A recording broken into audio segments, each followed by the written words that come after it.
सभी को नमस्कार।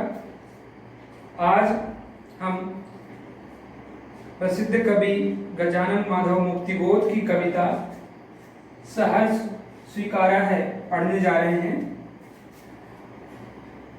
स्वीकारा है, स्वीकार किया है, माना है, दो बातें हैं, स्वीकारना और सहर्ष स्वीकारना। कोई बात हम सीधे सीधे स्वीकार लेते हैं, कुछ हमारे सामने प्रस्ताव आता है तो उसे उसके कारण हम स्वीकारते हैं, नहीं चाहते हुए भी कई बार हम उसकी स्वीकृति देते हैं और कई बार हम उसे प्रसन्नता के साथ खुशी खुशी स्वीकारते हैं। वह कविता का शीर्षक ही स्पष्ट करता है कि कवि अपने जीवन की सच्चाइयों को, जीवन में आने वाले क्षणों को सहर्ष स्वीकारता है, खुशी खुशी स्वीकारता है। यह कविता जीवन के सब दुख सुख, संघर्ष, अवसाद, उठापटक को समान भाव से अंगीकार करने की, स्वीकार करने की प्रेरणा देती है। कवि को जहां से यह प्रेरणा मिली, उस प्रेरणा के स्रोत तक यह कविता हमें ले जाती है। उस विशिष्ट व्यक्ति या सत्ता के इसी सहजता के चलते उसको स्वीकार किया था, कुछ इस तरह स्वीकार किया था कि आज तक वह सामने नहीं भी है तो भी आसपास उसके होने का एहसास है। चूंकि यह एहसास आप्लावनकारी है, उसे आप्लावित करता है, घेर लेता है और कविता का मैं, जिसे मैं के रूप में प्रयोग किया है, उसकी भाव प्रवणता के निजी पक्ष से उबर कर, मैं यहाँ स्वयं कवि है, सिर्फ विचार की तरह उसे जीना चाहता है, क्योंकि वह बृहत्तर विश्व, संपूर्ण विश्व की गुत्थियों को सुलझाने में मदद करेगी। यहाँ पर वह अज्ञात सत्ता है, वह कवि की दिवंगता माँ भी हो सकती है जो इस दुनिया में नहीं है, पत्नी हो सकती है, बहन हो सकती है, कोई सहचरी भी हो सकती है, या कोई अज्ञात परम सत्ता भी हो सकता है। सहज स्नेह की ऊष्मा जब विरह में अग्नि शिखा सी उद्दीप्त हो उठती है, थोड़ी थोड़ी सी निसंगता भी एकदम जरूरी हो आई है और वह चाहने लगा है मोह मुक्ति। जब वह अपने उस अज्ञात प्रिय के स्नेह से अपने आप को घिरा पाता है तो उसे एक छटपटाहट सी महसूस होती है, उसे ऐसा लगता है कि मानो उसका स्वयं का अस्तित्व ही नहीं है, वह अपने उस अज्ञात प्रिय के कारण उसका जीवन आगे बढ़ रहा है, तो वह ऐसे स्नेह से, ऐसे मोह से मुक्ति पाना चाहता है। अर्थात उस अपने प्रिय को वह भूलने का प्रयत्न करता है और स्वयं उसे ही आह्वान करता है कि वह उसे ऐसी स्थिति में पहुंचा दे कि वह उसे भूल जाए। इसी बात को हम इस कविता में देखेंगे। सर्वप्रथम कविता के प्रथम काव्यांश को मैं पढ़ने जा रहा हूं, आप भी साथ साथ हमारे पढ़ेंगे, मौन वाचन करेंगे। जिंदगी में जो कुछ है, जो भी है, सहर्ष स्वीकारा है, इसलिए कि जो कुछ भी मेरा है वह तुम्हें प्यारा है। गर्वीली गरीबी ये गंभीर अनुभव सब, यह विचार वैभव सब, दृढ़ता यह भीतर की, सरिता यह अभिनव सब, मौलिक है, इसलिए कि पल पल में जो कुछ भी जागृत है, अपलक है, संवेदन तुम्हारा है। कवि अपने प्रिय को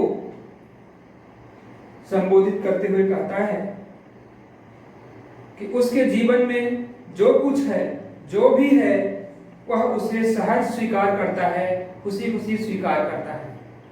यहां फिर स्पष्ट है कि कवि के प्रिय इस कविता में स्पष्ट नहीं है। प्रिय के रूप में उसका कोई भी प्रियजन हो सकता है, माँ हो सकती है, पत्नी या प्रेमिका हो सकती है, या अज्ञात परम सत्ता भी हो सकती है प्रिय के रूप में, जिसके कारण वह अपने जीवन में जो भी सुख दुख आता है उसे खुशी खुशी स्वीकार करता है। इसलिए आगे कहता है कि मैं अपने जीवन में हर पल को सहर्ष स्वीकारता हूँ, इसलिए कि जो कुछ भी मेरा है, मेरे जीवन में जो कुछ भी आता है वह तुम्हें प्यारा है, उससे मैं अपने तुम्हें जुड़ा हुआ पाता हूँ। इसलिए कि जो कुछ मेरा है वह तुम्हें प्यारा है, वह तुम्हें प्रिय है। मतलब हमारे हर क्षण में, हर परिस्थितियों में, चाहे सुख की परिस्थिति हो या दुख की परिस्थिति हो, अब तुम्हें अपने आप को जुड़ा हुआ, अपने साथ जुड़ा हुआ पाता हूँ। गर्वीली गरीबी ये गंभीर अनुभव सब, यह विचार वैभव सब। गर्वीली गरीबी, गर्वीली गरीबी, यहाँ गरीबी के साथ गर्वीली विशेषण प्रयुक्त हुआ है। गर्वीली गर्व करने वाली, स्वाभिमान युक्त गरीबी, अर्थात कवि जो है दुख के क्षणों में, गरीबी की स्थिति में, गरीबी को भी वह स्वाभिमान पूर्वक जीता है, उस पर गर्व करता है, वह गरीबी को से अपने आप को परेशान नहीं मानता। ये गंभीर अनुभव सब, जीवन के गहन अनुभव, गंभीर अनुभव सब, विचार वैभव, उसके विचारों में जो संपन्नता है, जो वैभव है सब, दृढ़ता या उसके मन की जो मजबूती है, हृदय की जो मजबूती है, दृढ़ता है, उसका जो आत्मविश्वास है, भीतर की सरिता या अभिनव सब। भीतर की सरिता, सरिता नदी, भीतर की सरिता हृदय में बहती हुई नदी, अर्थात भावनाओं की नदी। यह अभिनव सब, यह सब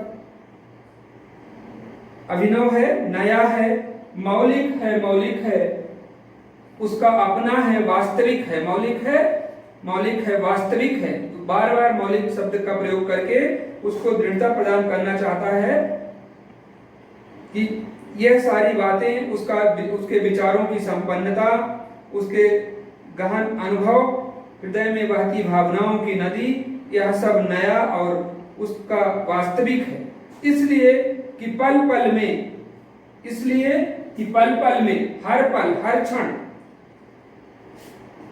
जो कुछ भी जागृत है, जो भी जागता हुआ दिखाई देता है, जो भी सचेतन है, वह निरंतर है, अपलक है, संवेदन तुम्हारा है, इन सब के पीछे तुम्हारी ही अनुभूति है, तुम्हारा ही साथ है। एक बार फिर से देखेंगे, कभी अपने जीवन में आने वाले हर्ष और विषाद दोनों ही परिस्थितियों को, सुख और दुख दोनों ही परिस्थितियों को खुशी खुशी स्वीकार करने की बात स्वीकारता है। उसके पीछे वह कारण अपने प्रिय को देता है कि उसके जीवन में जो कुछ भी आता है, हर समय वह अपने प्रिय को उसके साथ पाता है, चाहे वह स्वाभिमान युक्त गरीबी हो, चाहे उसके जीवन के गंभीर अनुभव हो, चाहे विचारों की संपन्नता हो, उसके हृदय की मजबूती हो, भीतर हृदय में बहती हुई भावनाओं की नदी हो, भावना रूपी नदी हो, या यह सब उसके जीवन में नया है, उसका अपना वास्तविक है, मौलिक है। इसलिए कि हर पल में जो कुछ भी जागृत दिखाई देता है वह निरंतर है, और इन सब के पीछे उसके प्रिय की अनुभूतियां हैं, प्रिय की संवेदनाएं हैं। अब इस कविता के बारे में कुछ शिल्प सौंदर्य के बारे में जानेंगे। कविता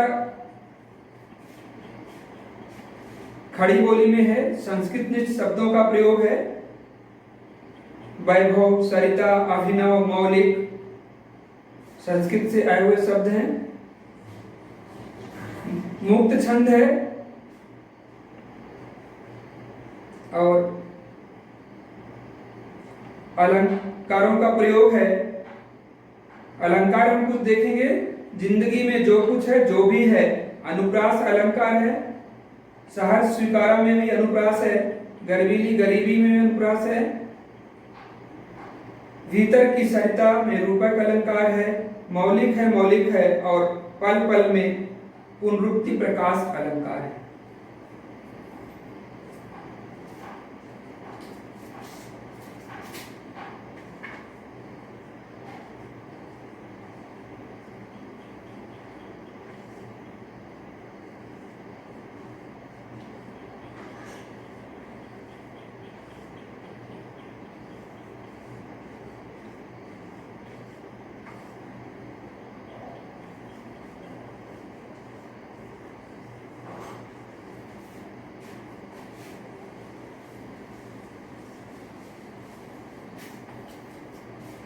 अब इससे बनने वाले कुछ प्रश्न हैं इसी काव्यांश से।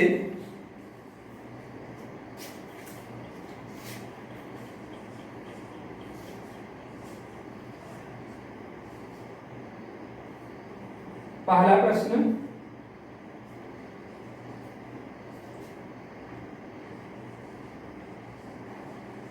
कवि ने किसे सहर्ष स्वीकारा है?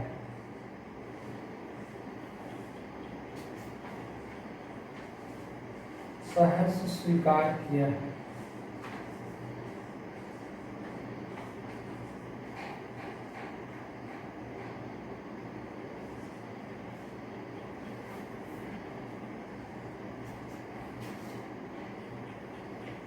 दूसरा प्रश्न है,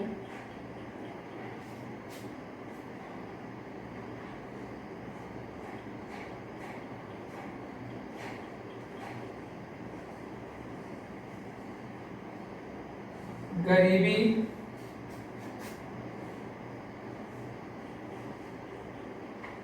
के लिए किस विशेषण का प्रयोग हुआ है?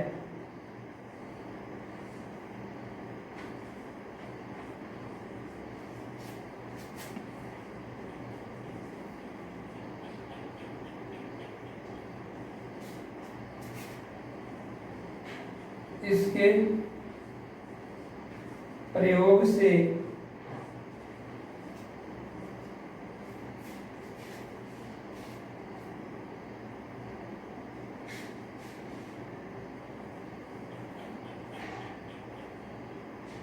क्या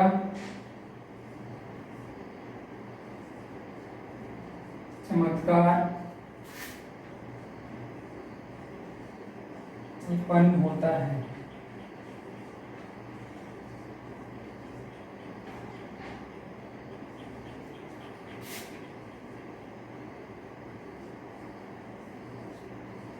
अनुप्रास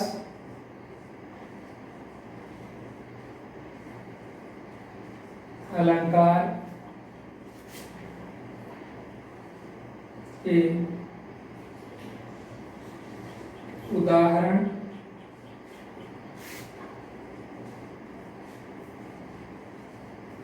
छांट कर देखिए।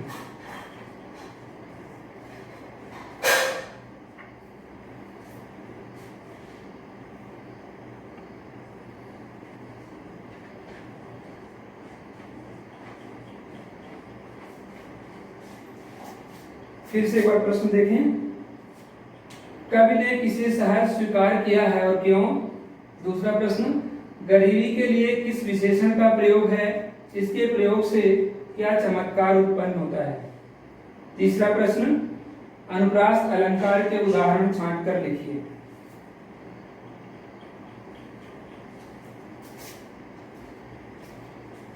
सर रोक दीजिए।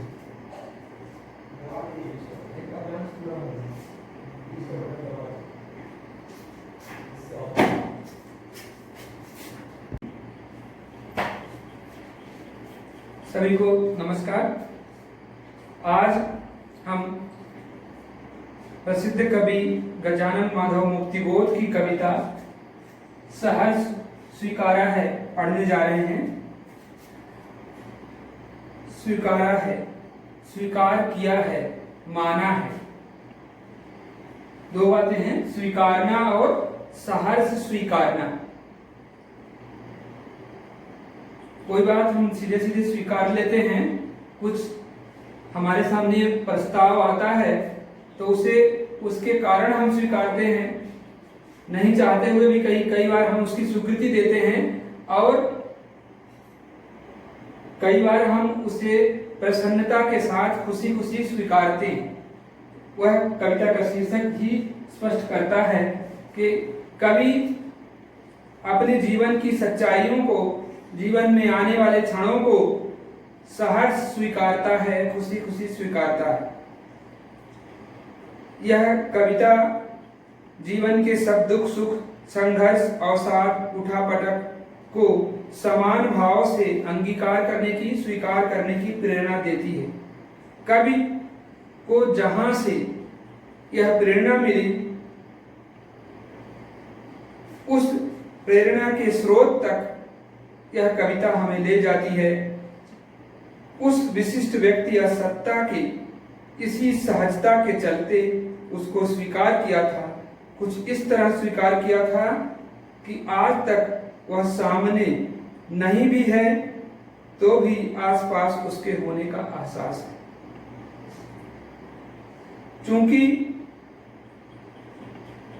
यह एहसास आप्लावनकारी है, उसे आप्लावित करता है, घेर लेता है, और कविता का मैं, जिसे मैं के रूप में प्रयोग किया है, उसकी भाव प्रवणता के निजी पक्ष से उबर कर, मैं यहाँ स्वयं कवि है, सिर्फ विचार की तरह उसे जीना चाहता है, क्योंकि वह बृहत्तर विश्व, संपूर्ण विश्व की गुत्थियों को सुलझाने में मदद करेगी।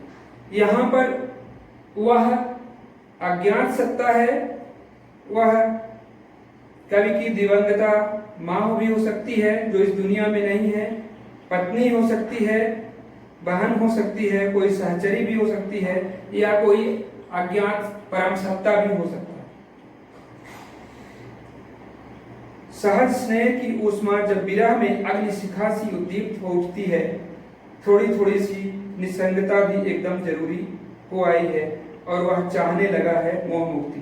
जब वह अपने उस अज्ञात प्रिय के स्नेह से अपने आप को घिरा पाता है तो उसे एक छटपटाहट सी महसूस होती है, उसे ऐसा लगता है कि मानो उसका स्वयं का अस्तित्व ही नहीं है, वह अपने उस अज्ञात प्रिय के कारण उसका जीवन आगे बढ़ रहा है, तो वह ऐसे स्नेह से, ऐसे मोह से मुक्ति पाना चाहता है। अर्थात उस अपने प्रिय को वह भूलने का प्रयत्न करता है और स्वयं उसे ही आह्वान करता है कि वह उसे ऐसी स्थिति में पहुंचा दे कि वह उसे भूल जाए। इसी बात को हम इस कविता में देखेंगे। सर्वप्रथम कविता के प्रथम काव्यांश को मैं पढ़ने जा रहा हूं, आप भी साथ साथ हमारे पढ़ेंगे, मौन वाचन करेंगे। जिंदगी में जो कुछ है, जो भी है, सहर्ष स्वीकारा है, इसलिए कि जो कुछ भी मेरा है वह तुम्हें प्यारा है। गर्वीली गरीबी या ये गंभीर अनुभव सब, यह विचार वैभव सब, दृढ़ता यह भीतर की, सरिता यह अभिनव सब मौलिक है, इसलिए कि पल पल में जो कुछ भी जागृत है, अपलक है, संवेदन तुम्हारा है। कवि अपने प्रिय को संबोधित करते हुए कहता है कि उसके जीवन में जो कुछ है, जो भी है, वह उसे सहज स्वीकार करता है, खुशी खुशी स्वीकार करता है। यहां फिर स्पष्ट है कि कवि के प्रिय इस कविता में स्पष्ट नहीं है। प्रिय के रूप में उसका कोई भी प्रियजन हो सकता है, माँ हो सकती है, पत्नी या प्रेमिका हो सकती है, या अज्ञात परम सत्ता भी हो सकती है प्रिय के रूप में, जिसके कारण वह अपने जीवन में जो भी सुख दुख आता है उसे खुशी खुशी स्वीकार करता है। इसलिए आगे कहता है कि मैं अपने जीवन में हर पल को सहर्ष स्वीकारता हूँ, इसलिए कि जो कुछ भी मेरा है, मेरे जीवन में जो कुछ भी आता है वह तुम्हें प्यारा है, उससे मैं अपने तुम्हें जुड़ा हुआ पाता हूँ। इसलिए कि जो कुछ मेरा है वह तुम्हें प्यारा है, वह तुम्हें प्रिय है। मतलब हमारे हर क्षण में, हर परिस्थितियों में, चाहे सुख की परिस्थिति हो या दुख की परिस्थिति हो, अब तुम्हें अपने आप को जुड़ा हुआ, अपने साथ जुड़ा हुआ पाता हूँ। गर्वीली गरीबी ये गंभीर अनुभव सब, यह विचार वैभव सब। गर्वीली गरीबी, गर्वीली गरीबी, यहाँ गरीबी के साथ गर्वीली विशेषण प्रयुक्त हुआ है। गर्वीली गर्व करने वाली, स्वाभिमान युक्त गरीबी, अर्थात कवि जो है दुख के क्षणों में, गरीबी की स्थिति में, गरीबी को भी वह स्वाभिमान पूर्वक जीता है, उस पर गर्व करता है। वह गरीबी को से अपने आप को परेशान नहीं मानता। ये गंभीर अनुभव सब, जीवन के गहन अनुभव, गंभीर अनुभव सब, विचार वैभव, उसके विचारों में जो संपन्नता है, जो वैभव है सब, दृढ़ता या उसके मन की जो मजबूती है, हृदय की जो मजबूती है, दृढ़ता है, उसका जो आत्मविश्वास है, भीतर की सरिता या अभिनव सब। भीतर की सरिता, सरिता नदी, भीतर की सरिता हृदय में बहती हुई नदी, अर्थात भावनाओं की नदी। यह अभिनव सब, यह सब अभिनव है, नया है, मौलिक है, मौलिक है, उसका अपना है, वास्तविक है। मौलिक है, मौलिक है, वास्तविक है। तो बार बार मौलिक शब्द का प्रयोग करके उसको दृढ़ता प्रदान करना चाहता है कि यह सारी बातें, उसका, उसके विचारों की संपन्नता, उसके गहन अनुभव, हृदय में बहती भावनाओं की नदी, यह सब नया और उसका वास्तविक है। इसलिए कि पल पल में, इसलिए कि पल पल में, हर पल, हर क्षण जो कुछ भी जागृत है, जो भी जागता हुआ दिखाई देता है, जो भी सचेतन है, वह निरंतर है, अपलक है, संवेदन तुम्हारा है। इन सब के पीछे तुम्हारी ही अनुभूति है, तुम्हारा ही साथ है। एक बार फिर से देखेंगे, कभी अपने जीवन में आने वाले हर्ष और विषाद दोनों ही परिस्थितियों को, सुख और दुख दोनों ही परिस्थितियों को खुशी खुशी स्वीकार करने की बात स्वीकारता है। उसके पीछे वह कारण अपने प्रिय को देता है कि उसके जीवन में जो कुछ भी आता है, हर समय वह अपने प्रिय को उसके साथ पाता है, चाहे वह स्वाभिमान युक्त गरीबी हो, चाहे उसके जीवन के गंभीर अनुभव हो, चाहे विचारों की संपन्नता हो, उसके हृदय की मजबूती हो, भीतर हृदय में बहती हुई भावनाओं की नदी हो, भावना रूपी नदी हो, या यह सब उसके जीवन में नया है, उसका अपना वास्तविक है, मौलिक है। इसलिए कि हर पल में जो कुछ भी जागृत दिखाई देता है वह निरंतर है, और इन सब के पीछे उसके प्रिय की अनुभूतियां हैं, प्रिय की संवेदनाएं हैं। अब इस कविता के बारे में, कुछ शिल्प सौंदर्य के बारे में जानेंगे। कविता खड़ी बोली में है, संस्कृत निष्ठ शब्दों का प्रयोग है। वैभव, सरिता, अभिनव, मौलिक संस्कृत से आए हुए शब्द हैं। मुक्त छंद है और अलंकारों का प्रयोग है। अलंकार हम कुछ देखेंगे, जिंदगी में जो कुछ है, जो भी है, अनुप्रास अलंकार है। सहर्ष स्वीकारा में भी अनुप्रास है, गर्वीली गरीबी में भी अनुप्रास है। भीतर की सरिता में रूपक अलंकार है, मौलिक है, मौलिक है, और पल पल में पुनरुक्ति प्रकाश अलंकार है।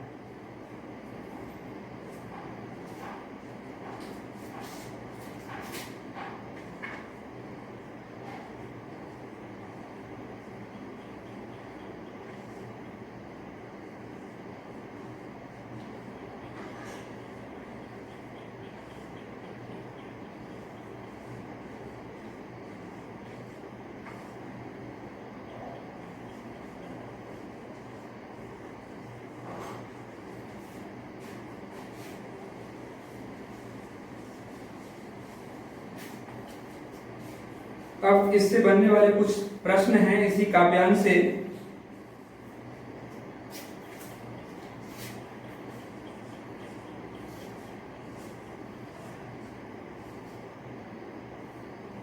पहला प्रश्न,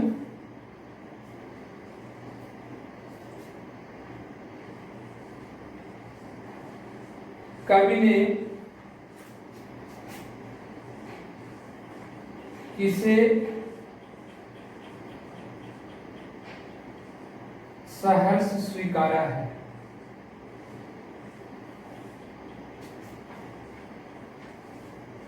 सहर्ष स्वीकार किया है।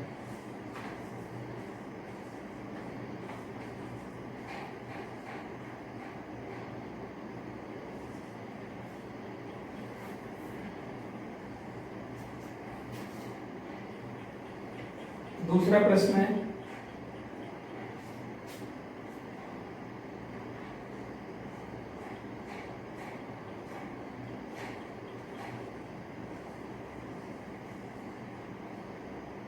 गरीबी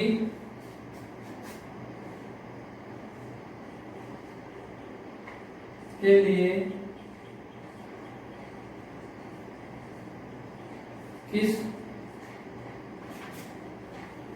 विशेषण का प्रयोग हुआ है?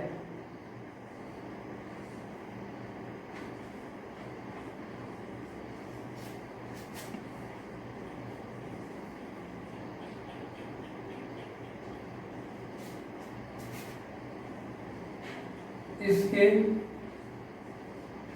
प्रयोग से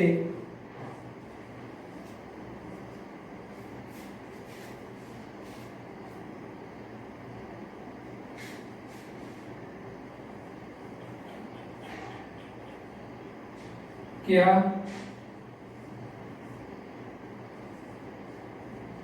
चमत्कार उत्पन्न होता है?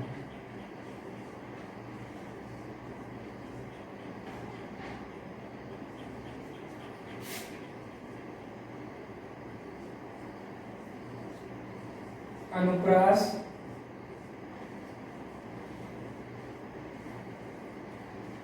अलंकार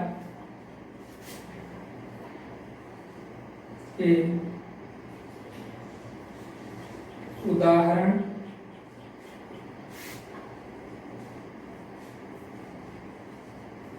छांट कर लिखिए।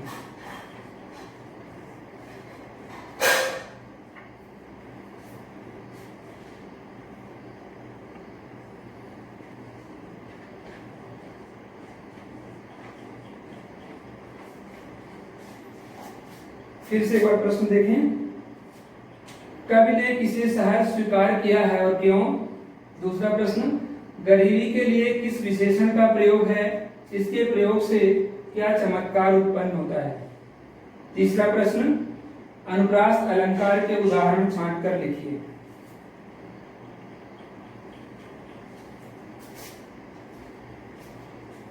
सर रोक दीजिए।